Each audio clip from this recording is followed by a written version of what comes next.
Hello everyone, I'm Chester44 and welcome to this Let's Play of Neverwinter Nights 2, Mask of the Betrayer. Last episode, we finished going through the Wells of LaRue a bit, cleared out what we could. We also happened to give ourselves a bit of improvement. While I did improve the boots of toughness and strength to try and get more strength, for some reason these enhancement bonuses don't actually stack. So despite that, because we have the Belt of Frost Giant Strength, it doesn't actually stack. And the Nashor's Ring of Strength gives us a +3 bonus anyway. I don't know if there's a way to improve that. And the Flaming Gauntlets of Ogre Power also don't really help, so I'll need to keep my eyes open for other objects. That said, let's move on. We have one other area to go to. We need to speak with the Slumbering Coven. Maybe now. No, that's Immel Vale. That's Burning Grove. There's the Sunken City. This was once the site of a grand Imaskiri city, whose name has been lost to time. Though the ruins are all but swallowed beneath the turbulent waves of Lake Mulsantir, it is rumored that they are home to the Slumbering Coven, and the seat of power for all the hags of Rashaman. Travel.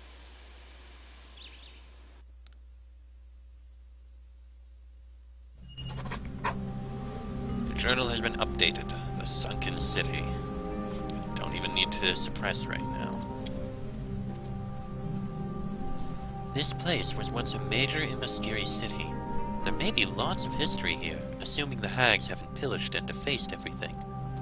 We should look for a way to reach those intact buildings right off the shore. This place reeks of rot and evil. There is a city here, perhaps beneath the ebb and flow of the waves. Perhaps the fall of night shall grant us a bridge, though I fear what that will bring us. We will not be the only petitioners at this gate. Are you all right? You sound uneasy. My tone and intent are seldom the same. Come, the city of hags awaits. But it is no matter. I am fine. By blade and spell, I shall back you. Do you know how to get in? I have only seen this place in my dreams, so I am almost as much a stranger to its waters and its ingress as you. But something tells me that nightfall will come with its own clues. Nightfall. So we'll be waiting for night. There's not much to this place, at least not at the moment. There's appear to be a few things. Floating corpse. This corpse is floating in the water. You can't reach it from here. And there's sea monsters in there. Oh boy. Fisherman's Journal. This is the journal of a fisherman that has been left exposed to the elements. Most of the pages are either stuck together or the ink is smudged so badly that the fisherman's barely legible. The barely legible scribblings are completely unreadable. The last few pages of the journal remain mostly intact. Yep, this is the place that drunk hag Spawn told me about. Found 2 bodies to salvage, just walking along the shore. And I'm about to fish another one out of the water. Don't know which boat these sailors drowned off of, and I don't care. They went to their watery graves with their pockets full of gold. A strange fella came out of nowhere today. Some bloke named Fentamy. Took an interest in my fishing and warned me not to stay here when it gets dark. Crazy talk, but I chased him off with a few choice insults. I was here first, so I get first right to salvage. Waited here since morning and nothing. Then in late afternoon, a pair of rich bodies popped up. Maybe the light towards dusk plays tricks on sailors and they crash into the ruins offshore.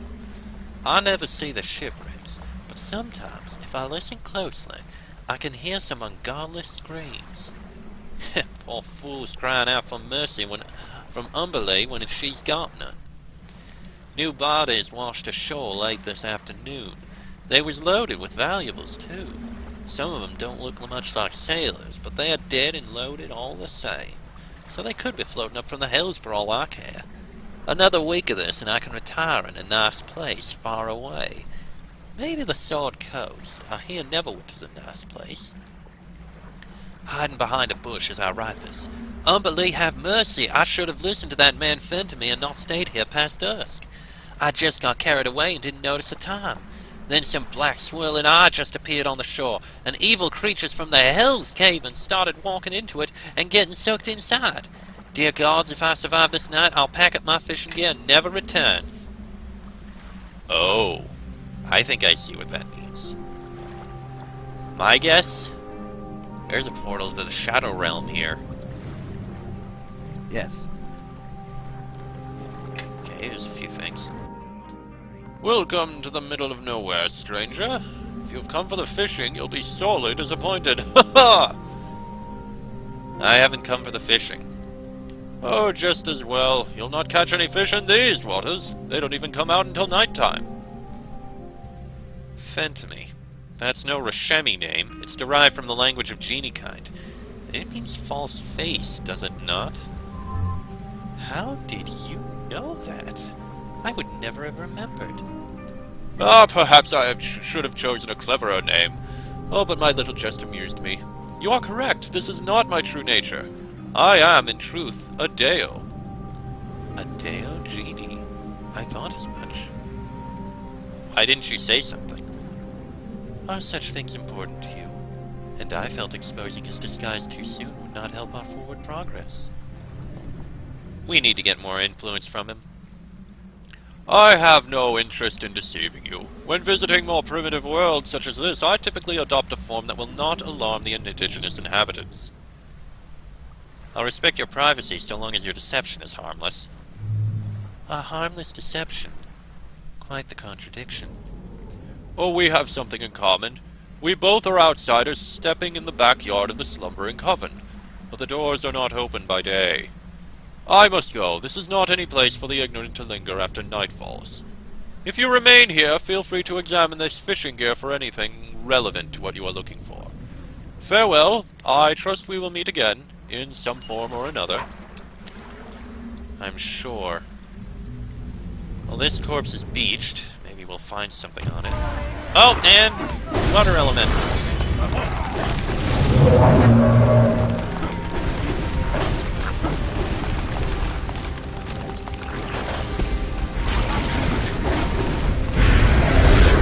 Kurg'annis, I've always felt, is very difficult to get a lot of information with, at least in my experience. He's a very mysterious person. Thieves' tools? I don't need thieves' tools. Oh well. We can loot everything we find down here.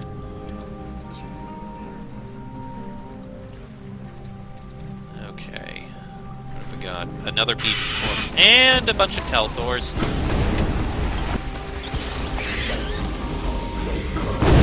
Mostly rats.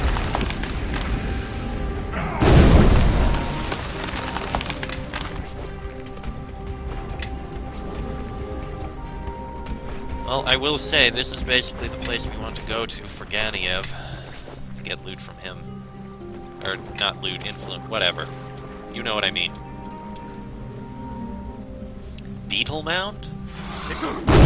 Okay, kill these fire beetles.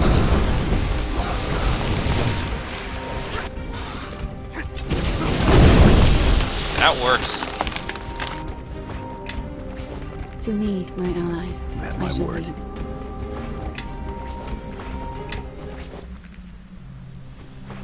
Whole bunch of fire essences. Nice. And we got Boots of the Sun Soul. We don't care about those. Oh yes, you get these, and this goes to the mage. The rest of this, I think, can be sold. Boots of the Sun Soul, those are boots for monks. And it looks like there's nothing else around here, so I think what we're going to have to do is rest. Alright, let's set up camp and rest. This way we'll recover spells and the like. And there it is. Alright, use a suppress.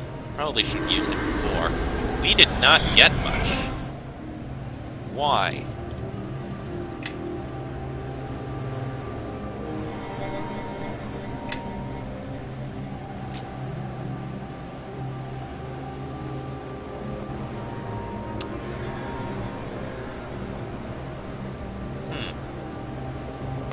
Okay, fine. Let's continue. Enter the portal.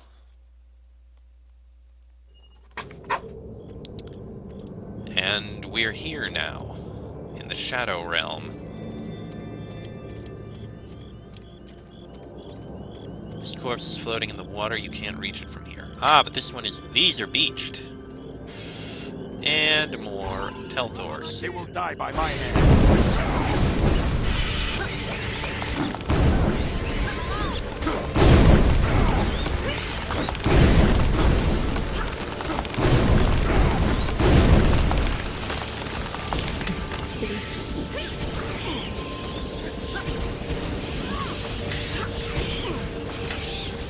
It's just a rat. How hard is it to finish it off? Thank you.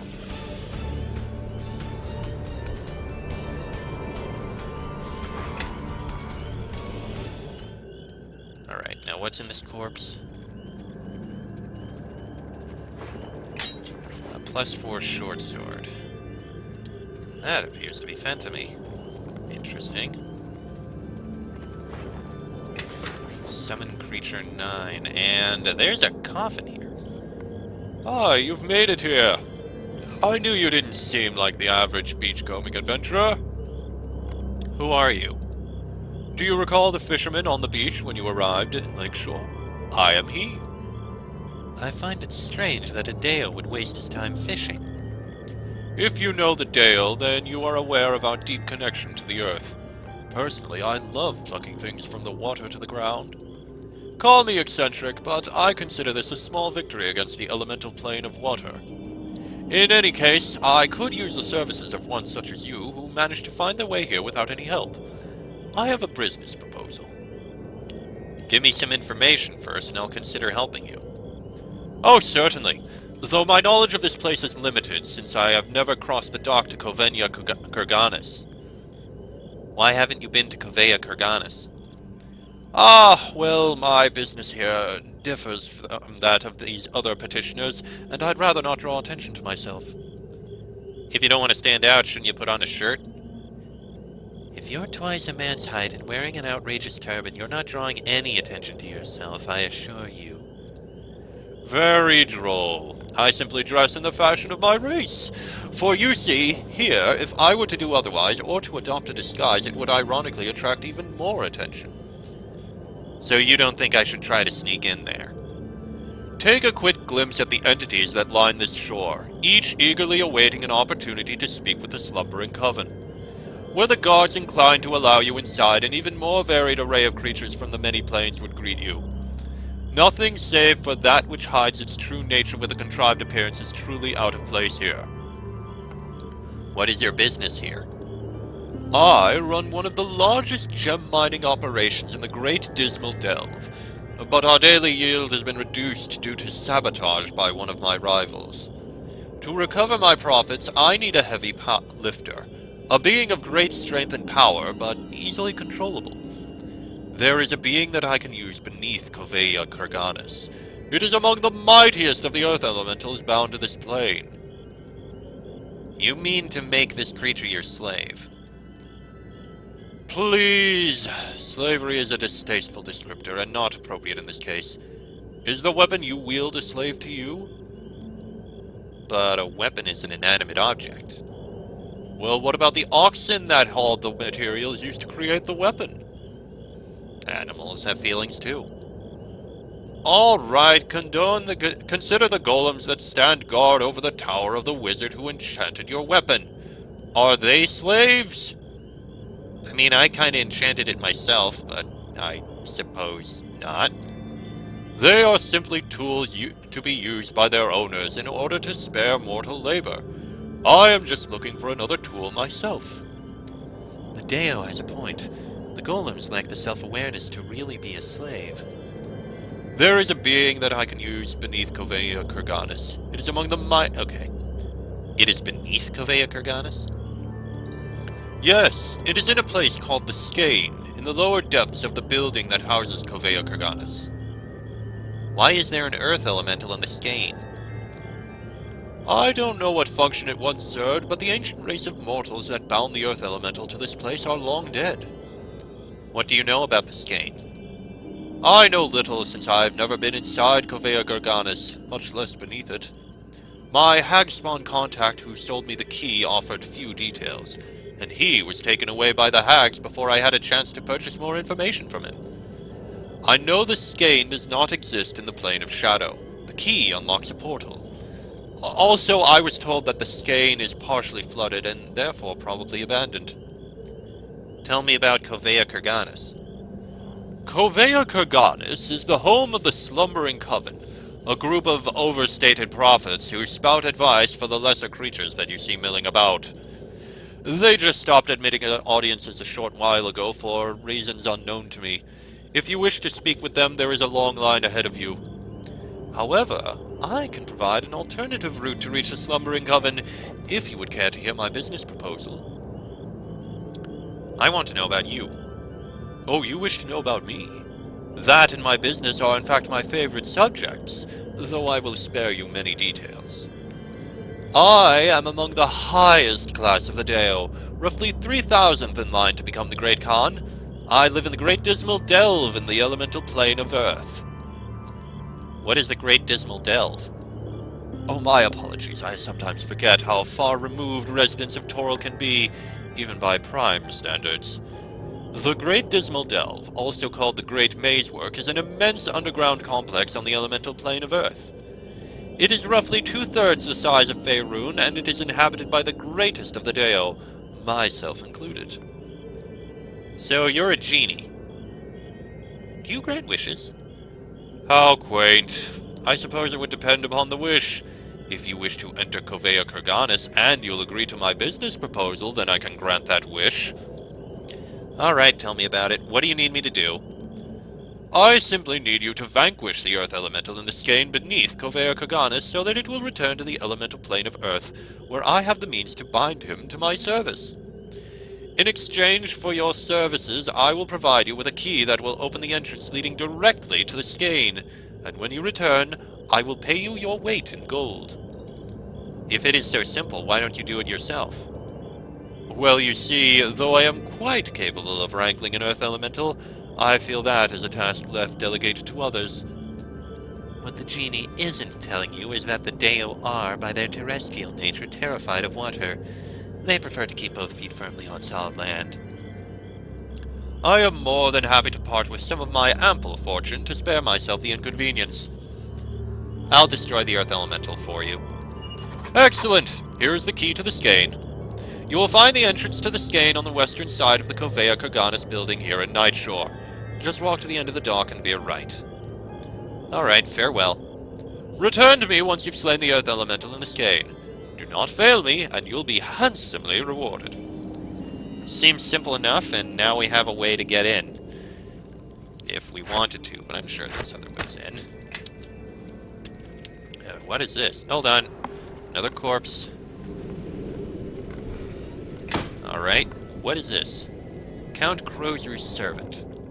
Back! Back! Step away from Count Crowroost, filthy mortal! Count Crowroost is in the coffin? This is no mere coffin, mortal. It was carved out solid ashenwood pine from a tree containing the essence of a genius loci. It was enchanted by the Count himself and is quite impenetrable, and its lock can only be opened from within the coffin.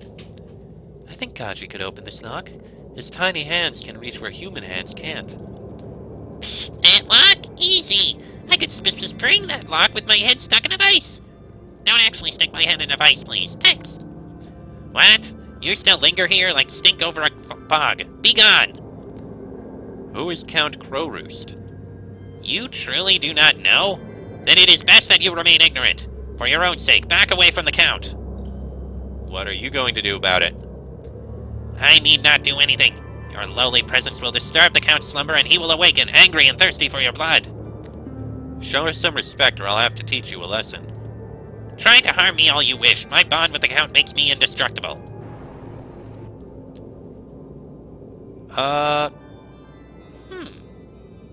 Caitlin, let's toss this coffin through the portal. This coffin is not so heavy. Our combined strength could heft it through the portal to Lakeshore, I think. Great idea, Caitlin. Let's carry this coffin to the portal. This fiend is in for a surprise when it awakens, especially if it is daytime on the other side of the portal. What are you doing? No! Stop! Get away!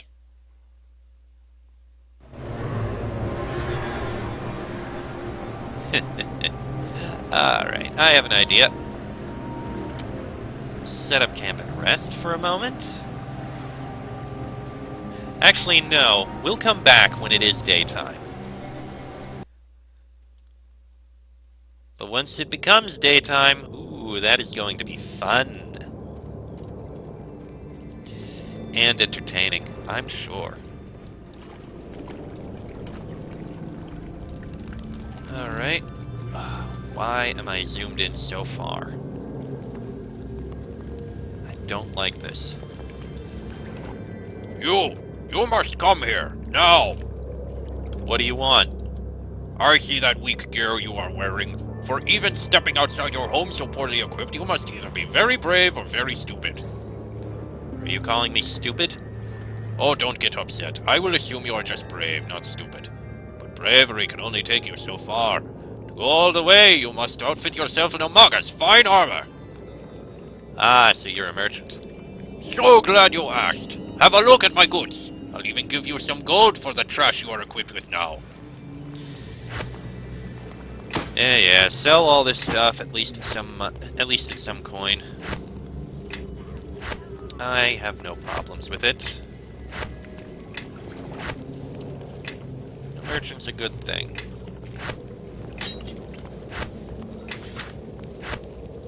Yo, what have they got? They've got chainmail, shield and magi, Imaskiri braces of immortality. Plus 8 con and plus 2 regeneration. Not much there. Not much there, not much there. Yeah, we don't need any of your things. Careful. Alright, what about these guards? As well. Look, it's another petitioner. Join the crowd. We're placing bets on how long each of you will wait before you either give up and leave or snap. See them snap. Snap! Can I get in on the betting? Ha! No one's ever asked that before. You're a good sport, you. Okay, Mulv, what do you think? Shall we let the nice petitioner bet? No bet. Bet's off. Sorry about that. If it were up to me, I'd gladly take your money, but you heard Mulv. What's wrong with Mulv? Wrong. Mulv wrong. Smash. Snap. Oh, calm down, Mulv. I'm sure the stupid petitioner didn't mean it. Stupid.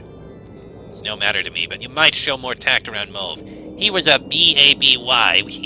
When he was a B-A-B-Y, he was D-R-O-P-P-E-D repeatedly by his M-O-T-H-E-R to see if he would bounce. Bounce. Me bouncy. I imagine such droppings were intentional. Hags are rarely afflicted with maternal instincts common to other races. Alright, we'd better change the subjects. I need to see the Slumbering Coven. Yeah, you and everyone else. You'll have to wait. Where's the back of the line? There's no line outside of Kurg'annis, just a crowd of people wanting to get inside to wait in line. Inside Kurg'annis, there's only 4 places in line to see the Slumbering Coven. Mistress likes to keep the inside clear, says it helps keep the coven calm.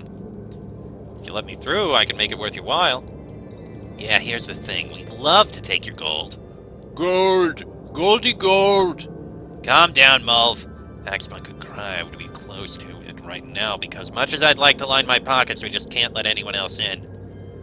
Why can't you let me in? Take a look around here. There's a mob of very powerful, very influential beings, all of them wanting to get inside. If I let you in, that could drive them over the edge. Snap. Exactly, Mulv. It's highly entertaining when the petitioners fight each other, but sending you in would probably turn them on us. We've only got the numbers to control a crowd about half this size. If I get half the petitioners to leave, then will you let me through? You really think you could do that? You're welcome to try, and we'll be taking bets on how long it takes to kill yourself. Tell me about the other petitioners. No, we don't keep track of their names and such. Let's see, there's a Mind Flayer over there, a Vampire Lord, and a pack of Telthors. Oh yeah, and there's that group of Hopping Mad Genasi and Samuthraki. I only see one of those, so the others must be hiding around here somewhere. Which one are you interested in? The vampire. Vampire? I haven't seen a vampire, just some chatty homunculus and its humungulous coffin. I've half a mind to toss that coffin through the portal or set it afloat in the lake, but I doubt even Mulv could lift the cursed thing. Heavy. Yeah, it's heavy. And anyway, if there really is a powerful vampire lord in there, I don't want to be the one to wake him. The Genasi. Oh, what a bunch of kobolds. They had the 4th place inside. Then their leader had to relieve his bowels, but he refused to go in the corner like everyone else. So he gave up his spot in line just to use a privy. Can you imagine? Why couldn't the Genasi just go out and come back in? Conveyor Kurg'annis doesn't work that way. Mistress is big into the rules, probably because she made them up. So there's a place open inside. Yeah, spread the word, why don't you? Mulv and me would love to see a little bloodshed among the petitioners. Actually, Mistress said not to let anyone new in since the Slumbering Coven isn't seeing anyone lately. Who's Mistress? Oh, she's the hag that runs Conveyor Kurg'annis. She hardly ever comes out of there, so don't expect to see her. I feel I must justify the sealing of my lips throughout your conversation with the guard. I do not enjoy conversing with other males of my species. Well, speaking to you is much more pleasant. I, too, prefer speaking with you than others of my kind. That's a male hag spawn? Yes. You sound surprised. Well, they look a lot different than you. We spawn of hags come in many shapes, sizes, and temperaments, much like the men and women of Rashomon. While granted I am breathtakingly handsome, the footman you saw, he is a more common cut of face and build among us half-breeds. Why? I suspect I inherited the features of my father, and there is a certain awareness I carry that makes me wonder if dreaming shaped me. Not all spawns can walk in dreams as I do. In fact, I do not know of a one that can. By the way, I need to know about the other petitioners, the Mind Flayer. Oh, that's a strange one. His face reminds me of those tentacled monsters you sometimes see poking out of the waters. The last guard that Mulv replaced fell in there. Crunch! Yeah, that's what happened to him, all right. Anyway, I never did like tentacles. Too bad he didn't show up a couple moons ago. We had some Githyanki visitors, knights wielding these strange-looking blades and claiming they were sent by the Lich Queen or something. Githyanki hate Mind Flayers, so I hear. They probably would have scared that one right off. What about the Telthors? Damned yipping things. They're always poking around and I can't seem to spook them away. Guess it would take someone bigger and scarier than me. If only we had Oku. What about the Uthraki? Until the Uthraki came, I never knew apes could talk. Wish this one would be silent. He keeps waving around the smelly sack of rancid meat saying he needs to feed his brethren inside. Alright, farewell. Alright. And I am going to go ahead and end this episode here, because it's gone on long enough. This is going to be interesting, I think. We have a few people to speak with. I'd say next episode we're going to try and deal with all these people outside and see if we can get rid of all of them. If I can do that, ooh, that would be a delight. That'll be in the next episode, so until then, I'm Chester44, that is Travis Ignam, Sophia, Ganiev, Kaylin, and Kaji. This has been a Let's Play of Mask of the Betrayer, and I shall see you all next time.